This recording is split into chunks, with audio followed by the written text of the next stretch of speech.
정의하는 가장 중요한 요소를 찾게 됐는데 그게 바로 알게 모르게 저희의 장이 조금씩 새고 있다는 거였습니다. 근데 이 알게 모르게 새고 있는 저희의 장이 놀랍게도 노화 과정의 아주 그냥 보편적인 현상이기도 하고, 또 하나 저희가 요즘에 어린아이들이라든지 중장년층의 라이프 스타일, 저희가 먹는 인스턴트라든지 항생제라든지 과음이라든지 환경오염이라든지 이런 부분들이 예전에 비해서 저희의 장이 훨씬 더 누수가 많이 될 수 있는 상황으로 끌고 가고 있다는 거. 그래서 이제는 이 장 누수가 리키거 신드롬이라고 하는 하나의 어떤 섹터의 사람들에게만 영향이 있는 게 아니라 아주 보편적인 모든 사람들에게서 관리를 해야 되는 지표라는 것을 최근에 과학계가 인정하기 시작했고, 그래서 그 부분에 있어서 저희가 이 방대한 양의 데이터베이스를 봤을 때, 그러면은 엄브렐라의 꼭지점, 우리가 무엇을 타겟팅했을 때 이 방대한 양의 데이터베이스에서 가장 마켓 이펙트가 큰 지표를 찾아낼 수가 있을까? 그거를 글로벌 아미와 함께 연구를 하면서 동의를 한 게, 일단 우리 첫 번째 타겟은 장 누수다. 장 누수를 막았을 때 이것이 모든 사람을 건강하게 돕는 가장 중요한 지표가 될 수 있다는 게 글로벌 아메이와 저희가 동의를 하고, 이 방대한 DB 안에서 처음으로 착수한 프로젝트가 바로 이 장 건강의 뉴 패러다임 투과 기능 장 누수 현상이라는 부분입니다. 그래서 아마 잘 알고 계시겠지만 저희가 이제 시리즈별로 스프링 컨벤션부터 이 리더십 세미나부터 이제 헬스 앤 웰네스 세미나까지 가면서 조금씩 더 많은 내용들, 더 많은 자료들을 공개해드리면서 점점 더 저희 마이크로바이옴 할 때처럼 점점 더 교육의 이제 질과 그 수준을 점점 높여갈 거거든요. 하지만 이미 아시는 내용일지라도 처음 들으시는 분들도 있고 하기 때문에 일단은 기초적인 인트로덕션부터 저희가 시작을 하겠습니다. 저희의 장은 8m예요. 어떻게 보면 사람은 정말 긴 도너츠처럼 생겼다라고 보시면 돼요. 입이랑 항문이 연결돼 있고 사람 몸 가운데 구멍이 뻥 뚫려 있는 거죠. 8m짜리 구멍이 뚫려 있는데 그 8m를 장이라는 장기가 다 둘러싸고 있고요. 이 장이라고 하는 장기는 얼마나 중요하냐? You are what you eat이라고 하는, 우리가 매일같이 먹는 것들이 우리 혈액까지 도달을 해야 되는 첫 번째 배리어가 저희의 장이라고 할 수가 있습니다. 그러다 보니 우리가 매일같이 먹는 영양소들이 아주 선택적으로, 영양소들, 무기질부터 바이타민부터 많은 영양소들이 선택적으로 저희의 혈액으로 들어가고, 그 외에 우리가 먹는 것들 안에 들어있는 무수히 많은 유해 물질들은 저희 혈액으로 들어가지 못하게 하는 아주 중요한 첫 번째 배리어가 장이라고 생각을 하시면 돼요. 어떤 분들은 아주 오늘 기초적인 거니까, 어떤 분들은 그러면은 우리가 맨날 마이크로바이옴 때부터 교육하던 게 우리가 먹는 게 우리 혈액까지 도달을 하지 못하기 때문에 문제라면은 장이 쭉쭉 열려가지고 우리가 입으로 넣는 거 다 우리 혈액으로 들어가면 제일 좋은 거 아닌가요? 이렇게도 이런 질문을 하시는데 그건 무슨 얘기냐면은, 아니 아프리카 가면은 물이 없어서 애들이 물을 못 먹어서 죽는다는데 그냥 웅덩이에 있는 지저분한 물이라도 그냥 막 먹으면 되는 거 아닌가요? 라는 거랑 똑같은 얘기예요. 그 물 안에는 얼마나 많은 병균과 바이러스와 먹어서는 안 되는 물질이 있는데 아무리 급해도 그 물을 필터링을 해서 먹어야 되는 거거든요. 그것과 마찬가지로 우리가 일상적으로 들어오는 것들 안에는 우리 눈에 보이지 않는 무수히 많은 바이러스부터 미생물, 들어와서는 안 되는 안 좋은 미생물부터, 그리고 우리 영양소 안에는 알러젠이라고 하는 알러지 유발 물질과 독소들이 무척 많아요.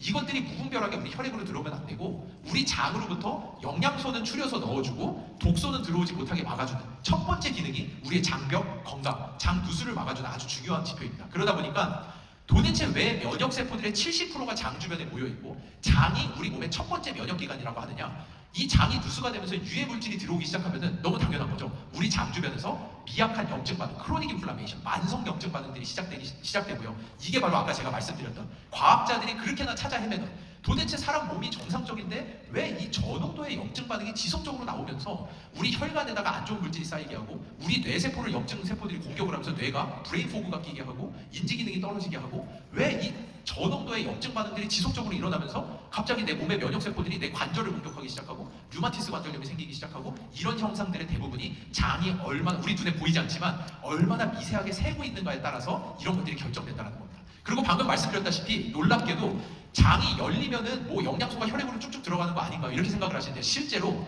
장에서 이 느슨해지는 장벽 주변 염증 반응이 생기기 시작하고 장 누수가 생기기 시작하면은 실제로 우리의 영양소를 혈액까지 이송을 해주는 영양체, 영양소의 수송체 SGLT1의 활성이 50% 가까이 감소하기 시작합니다. 그거 반대로 이 대사성 유해 물질의 유입은 2.7배가 증가하기 시작하거든요. 그 말인즉슨 장 누수가 생기기 시작하면은 실제 우리가 매일같이 먹는 이 무수히 많은 영양소, 파이로뉴트리언트, 아침에 드신 브로콜리, 당근 이런 좋은 영양소들의 혈액으로의 흡수는 반으로 떨어지면서 변 안에 있어야 되는 안 좋은 유해 물질들의 혈액 내 유입은 2.7배가 상승한다라고 하는 거예요. 그렇기 때문에 장이 열리면 많이 들어가요가 아니라 장이 열리면은 좋은 거는 못 들어가고 안 좋은 것만 다 들어가요라는 게 우리 이 장 누수가 가지는 가장 큰 문제점 중에 하나라고 보시면 됩니다. 그래서 아까 말씀드린 대로 리키거 신드롬이라고 하는 거는 우리가 혈액을 찍어서 LPS, 리포폴리사카라이드라든지 우리 변 안에만 있어야 되는 아주 강한 알러지 유발 물질들이 우리 혈액에 얼마나 있는지를 실제 찍어서 보는 장, 누수, 증후군만의 문제가 아니라요. 어린아이부터 노년까지 이어지는 누구에게나 아주 미세하게 새고 있는 우리의 장을 얼마나 꽉 잠궈줄 수 있는 솔루션이 있느냐가 우리 건강의 가장 핵심되는 지표라는 겁니다. 근데 이게 사실은 인터넷 가보시면은 여기저기서 장, 누수 얘기하고 막 해요. 근데 조금만 자세히 공부해 보시면은 그 많은 것들은 장누수 얘기하다 갑자기 퀀텀 점프예요. 퀀텀 점프에서 자기 제품 그냥 얘기하고 끝나는 그 중간고리가 하나도 없어요. 이 중간고리를 연구를 한다는 거는 상당히 어렵고 시간이 오래 걸리는 부분들입니다. 저희가 지난 몇 년간 데이터베이스가 쌓이면서 이 엄청나게 많은 양의 데이터베이스 안에서 장 누수가 없는 건강한 사람들을 핀포인팅을 해내고 그들에게 있는 미생물이 뭐고 그런 것들을 추려내면서 수천 개에 달하는 샘플들을 조합을 해서 피마스부터 인비트로 올가노이드 세포 연구부터 임상 연구까지 저희는 글로벌 아메이와 함께 지난 몇 년을 이 프로젝트를 해왔고요. 이제는 인터넷 블로그에 떠돌아다니는 장누수 얘기하다 퀀텀 점프에서 제품으로 넘어가는 게 아니라 실제로 이 장누수로부터 제품까지 연결되는 모든 연구를 마무리해서 처음으로 출시하는 제품, 글로벌에서 처음으로 9월에 출시하는 제품이 바로 저희 이 제품들이라고 할 수 있습니다. 제가 조금 더 이 부분을 설명을 드릴게요.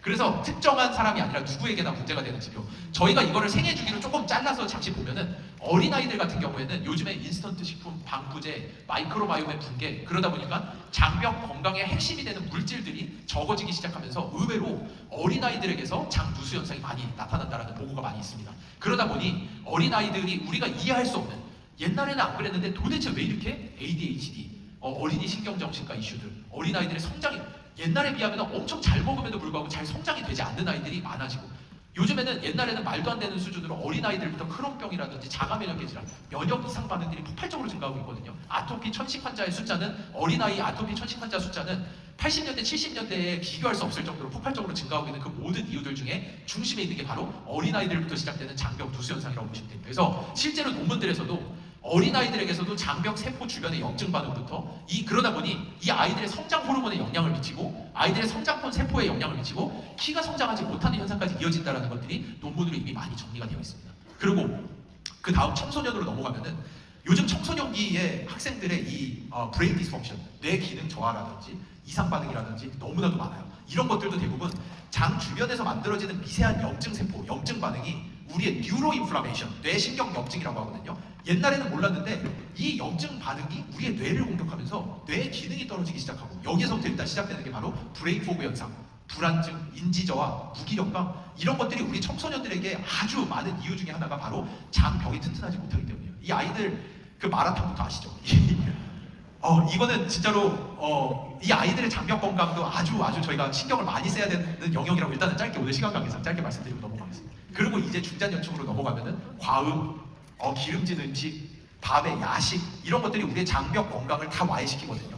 이 현상들로 인해서 조금 먹었는데도 근육은 하나도 붙지 않고 다 살로 가요. 그러니까 이 장벽 건강으로부터 시작되는 인슐린 분비의 촉진이나 그리고 잠시 후에 말씀드릴 이 단세 지방산, 담즙산 대사 그리고 지방세포 왜 조금 먹었는데 근육은 안 붙고 다 지방만 붙고 그냥 살만 너무 빠르게 찌는 GLP-1과 관련된 지표들도 이 장벽 건강에서부터 시작된다는 게 논문들로 많이 나와 있습니다. 그래서 이 대사질환을 촉발하는 부분, 중장년층까지도 이 장벽 건강에 가장 포커스해야 되는 나이. 무엇보다도 노령층으로 봤을 때 아까부터 일맥상통하게 말씀드리는 만성 염증 반응으로 인한 노화를 저희가 요즘에 핫 키워드죠. 인플라메이션과 에이징을 합친 단어가 이제는 논문에서 당연하게 나올 정도로 염증성 노화 반응과 우리 장벽 건강은 아주 밀접하게 연결이 되어 있습니다. 그래서 나이가 들면 들수록 우리의 장벽 건강은 자연스럽게 와해되기 시작하면서 장 누수 현상이 자연스럽게 증가한다는 건 논문으로 많이 나와 있어요.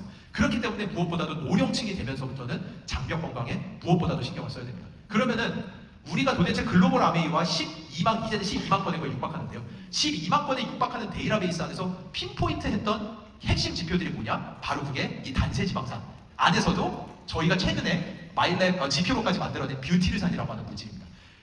이 아세트산, 프로피온산, 뷰티르산 이것들이 다 역할이 다른데요. 아세트산은 우리의 신진대사에 관여하고 프로피온산은 간 대사에 작용을 하고 무엇보다도 이 뷰티르산이 놀라운 이유는 무엇이냐? 바로 우리 장벽이 사용하는 에너지원의 70%가 바로 이 뷰티르산이기 때문입니다.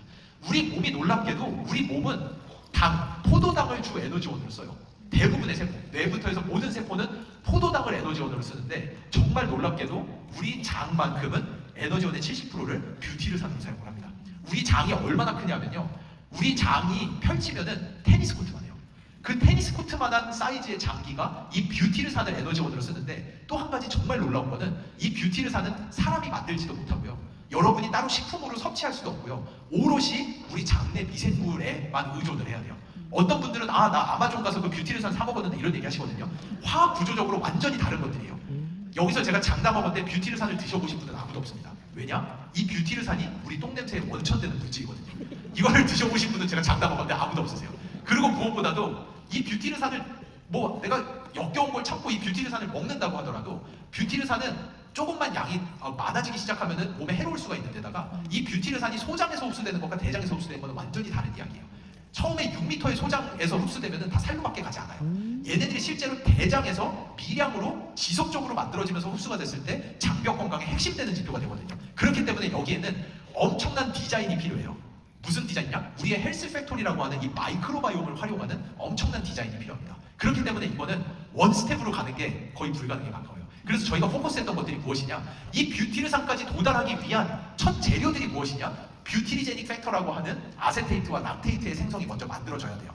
이게 만들어진 다음에야 우리의 마이크로바이옴이 실제로 이것들을 뷰티르산으로 바꿔낼 수가 있거든요. 그렇기 때문에 저희는 스텝 1, 2로 나눠서 갑니다. 스텝 1이 이 뷰티리제닉 팩터를 만들어내는 과정이에요. 이 제품들에 대해서는 저 다음으로 김은하 장군님 좀 더 설명드릴 건데요. 조금만 더 자세히 설명을 드리면은 우리의 장 척박 한 땅에다가 아무리 씨앗을 갖다 심어도 그 씨앗이 피지를 못해요.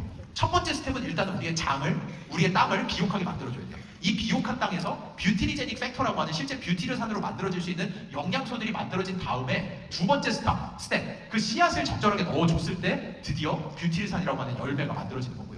그래서 이 과정을 저희가 아주 파인하게 디자인을 해서 수만 건에 달하는 연구를 했고요. 그 연구들 중에서 저희가 최적 조합을 찾아낸 것 중에 하나가 스텝 1이 들어갔을 때 실제 장 건강 스타터가 되는, 저희가 이제 헬스 앤 웰네스 넘어가면서 실제 논문에 나오는 데이터들 중심으로 설명을 드릴 거거든요. 아직은 아주 인트로덕션 파트라고 봐주시면 좋을 것 같아요. 그래서 첫 번째 스텝이 들어갔을 때 이 비옥한 땅이 만들어지고 그 다음에 두 번째 스텝이 들어갔을 때 뷰티르산이라고 하는 물질이 나온다는 거, 이거는 나중 가면서 저희가 조금 더 자세하게 데이터 중심으로 헬스 앤 웰네스 세미나부터 설명을 드릴 거니까요. 앞으로 좀 더 저희 자주 보고 자주 이제 다시 교육을 시작해야 되는 타임 9월까지 이 부분을 저희가 충분히 교육을 많이 열 거니까요. 앞으로 계속 저희가 보면서 교육하면 좋겠습니다. 이게 이 1, 2 스텝 아까 말씀드렸죠. 블로그 보면은 퀀텀 점프 간다고 장누수 얘기하다 그냥 제품으로 넘어가요. 그렇게는 할 수가 없어요. 오직 이게 아메이에서만 가능한 이유가 여러분들이 스스로 만들어낸 11만 건이 넘어가는 이 데이터베이스가 일단 있어야만 합니다. 그렇기 때문에 이 데이터베이스 안에서 저희는 가장 이 뷰티레이트 생성 그리고 장벽 건강이 좋으신 분들의 데이터만을 추려서 연구를 했고요. 거기를 넘어서서 저희가 3,400개가 넘는 균주로부터 이 조합들을 만들어내고 찾아내면서 실제 우리가 이 효과를 만들어낼 수 있는 세컨드 스텝이 무엇이냐를 연구를 해왔습니다. 그래서 실제 저희가 두 가지의 균주를 추려냈고요. 잠시 후에 짜잔으로 말씀드리겠지만 최초로 저희가 바로 뉴트리라이트 균주들입니다. 다른 회사 어디에서도 사용할 수가 없는 뉴트리라이트만이 사용하는 그 균주를 만들어낸 사람이 그 이름을 지어주거든요. 여러분들이 보시는 최초의 뉴트리라이트 648, 뉴트리라이트 27이라고 하는 균주, 어느 회사에서도 볼 수 없는 균주가 들어간 신제품이 여러분들에게 이제 9월에 한국에 최초로 나오게 됩니다. 지금까지는 다른 회사의 좋은 균주들을 가져다가 좋은 퀄리티 컨트롤로 제품을 만들었다면 이제는 아메가 드디어 시드 투 프로덕트, 씨앗에서 제품까지의 컨셉을 마이크로바이옴까지 적용한 최초의 제품이라고 보시면 됩니다. 그래서 뷰티르산을 생성해내는 데이터베이스의 최상위 그룹에서 찾은 균주들과 마이크로바이옴 다양성 하위 그룹에서 부족한 균주들을 찾아냈고요. 이것을 통해서 스텝 1, 2를 통해서 저희가 최종의 조화를 만들어냈고 실제 스텝 1, 2가 다 들어간 이후에는 장벽 건강과 관련된 조눌린이라고 하는, 저희가 임상까지 다 끝냈습니다. 임상까지 가면서 장벽이 와야 되는 사람들에게 핵심 지표가 되는 조눌린이 유의적으로 개선되는 것까지 확인을 한 임상 연구가 끝났고요. 기대해 주시면 저희 헬스 앤 웰네스부터는 조금 더 데이터 중심으로 설명을 드리면서 가겠습니다. 이제 저희 엄청난 패러다임을 만들어왔죠. 마이크로바이옴을 통해서. 그리고 한국이 선두주자입니다. 저희가 이제 9월 또다시 한번 그 넥스트 스텝, 장벽 건강을 타겟팅하는 신제품으로 넘어가고요. 이 제품들에 대해서는 저희 마케팅 맡고 계시는 김은하 전무님이 조금 더 자세히 설명하도록 하겠습니다. 감사합니다.